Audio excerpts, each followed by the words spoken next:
Welcome to The Explainer. Look, if you're tuning in today, chances are you know this feeling absolutely all too well. You sit down at your desk, you're pumped to tackle a massive project or study for a big exam, and then bam, within minutes, you're completely scattered. Your brain feels like a fog, and just focusing on the task in front of you literally feels physically painful. Well, let me tell you, you are definitely not alone in this. Today, we're unpacking a really fascinating protocol designed to fix exactly that. So let's jump right in and look at how we can actually rewire your brain for deep focus. I mean, think about it. Do you ever wake up, roll over, grab your phone off the nightstand, and before you even realize what hit you, 2 whole hours are just gone?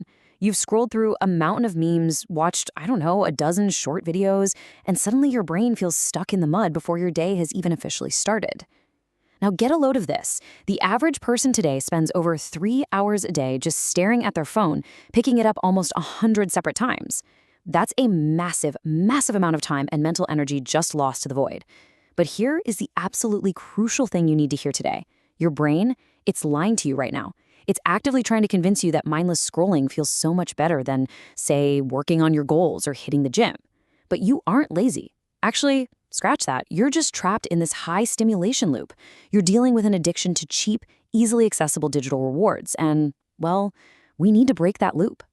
So to really fix this problem, we've got to understand the underlying biology, right? And that brings us to dopamine. Now, most of us casually throw around the word dopamine, and we just think of it as the pleasure chemical, the reward you get at the very end of doing something fun. But scientifically speaking, dopamine is actually the motivation and anticipation chemical. It's the molecule that makes you want to pursue things in the very first place. Think of it like the crucial engine of your drive. And when this engine gets hijacked, well, your ability to do the hard things, it completely collapses. And this hijacking, it happens because of these crazy, unnatural spikes. See that nice, low baseline requirement for everyday work, things like reading or writing or studying? It just gets totally overwhelmed. Modern digital stuff like social media, video games, or even just eating a bunch of junk food, they trigger these huge, unnatural spikes in dopamine. We're talking a 75 to 100% increase over your normal baseline. It's wild. When you constantly flood your brain with these massive, easy dopamine hits, your brain's baseline for stimulation gets artificially cranked way up. And honestly, this is exactly why doing something hard suddenly feels impossibly boring. It literally just cannot compete with the instant rush of a screen. So it all really boils down to this perfectly simple idea. You can't make your brain crave vegetables while you're stuffing your face with candy bars all day. It just doesn't work. If you're feeding your brain the candy bars of cheap digital entertainment from the very second you wake up, you just can't expect it to magically crave the vegetables of deep work or building a business or hitting the books. The only real way to fix this is to lower that baseline of stimulation.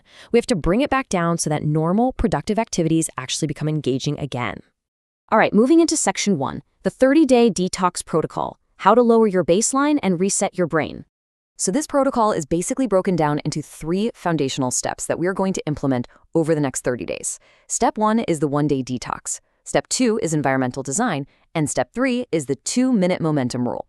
Let's walk through exactly how you're going to execute each of these to systematically, fix your brain's reward center. Okay, first step, the one-day detox. You need to pick just 1 day per week where you absolutely slash all that easy dopamine. The rules here are strict, guys. No social media, no video games, 0 junk food, and definitely no YouTube unless it's strictly for educational stuff. So what are you actually allowed to do? Well, you can read a book, go for a walk in nature, or do some journaling.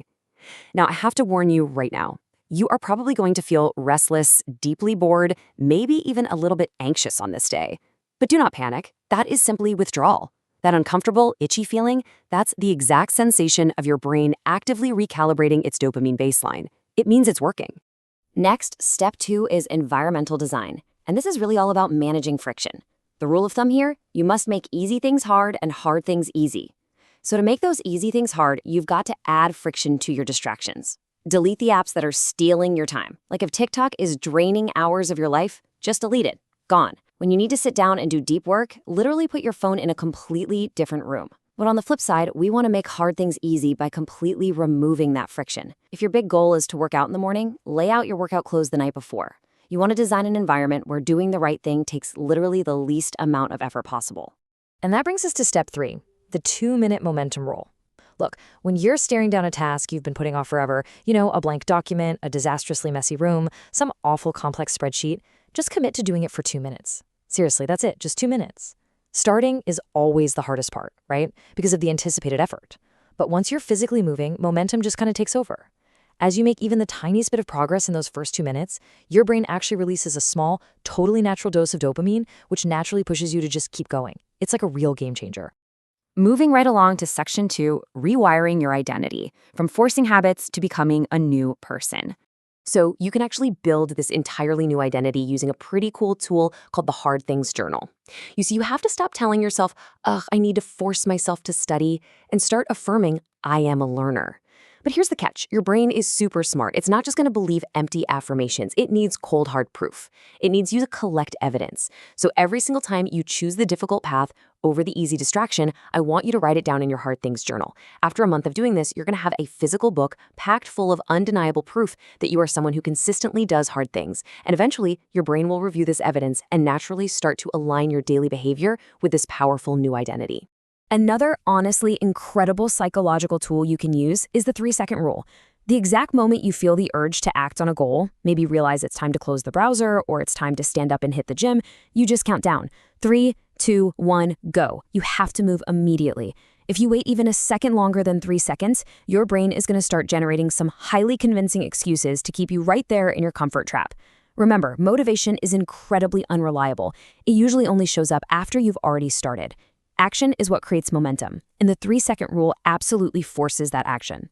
And guys, this right here is the exact divide between those who actually succeed and those who just stay stuck. The 99% of people out there, they're constantly chasing those quick dopamine hits. They're totally caught in this reactive loop of notifications and cheap entertainment. But high performers, that top 1%, they operate entirely differently. They consistently practice these dopamine detoxes. They are actively sacrificing today's short-term pleasure for tomorrow's success. They embrace the boring, tedious work simply because they've intentionally trained their brains to find deep satisfaction in sustained focus and overcoming real challenges. Basically, they're playing the long game. Now, I want to leave you with a bit of a stark wake-up call today. Nobody is coming to save you. It's all on you. Your entire future is shaped by what you choose to do today. You literally have a choice right now. You can stay stuck in that exact same super comfortable loop, wake up, scroll, sleep, repeat, or you can finally take charge of your brain's chemistry. If you actually commit to this protocol, 30 days from now, you will be absolutely shocked at how different your brain feels when you stop letting your momentary moods dictate your whole life. So let's make this actionable right here, right now. What is the one hard thing you are committing to this week? And hey, don't just think about it in your head. Write it down, put it in your environment, and use that 3-second rule to just get started. Lower your baseline, embrace the friction, and start rewiring your brain for the focus you actually deserve. Thanks so much for joining me on this explainer, and I'll catch you next time.